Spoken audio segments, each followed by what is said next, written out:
as FMC, the fifth largest agrochemical company globally, cut its guidance for Q2 calendar year 2023. Let's quickly go to Somit, who's got more details on this one. Somit, good morning.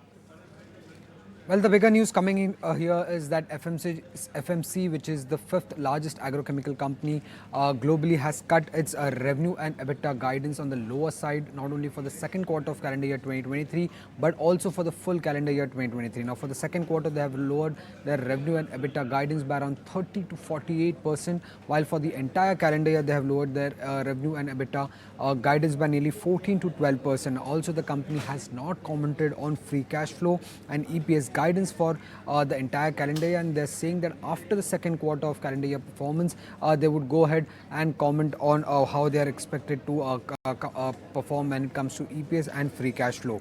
Now, this cut in revenue guidance suggests that there's a considerable challenges in terms of pricing and volumes when it comes to the generic active and they are saying that due to high inventory buildup, they are seeing nearly 30 to 70% drop when it comes to the prices of these chemicals. Now, this situation obviously does not bode well for generic agrochemical manufacturing companies such as Rallis India, Sumitomo Chemicals, UPL and PI Industries. Now, FMC's guidance cut suggests that the numbers for UPL could be weak even beyond the June ended quarter. Now, earlier the street had expected that the first quarter of FY24 would be a weak quarter for UPL.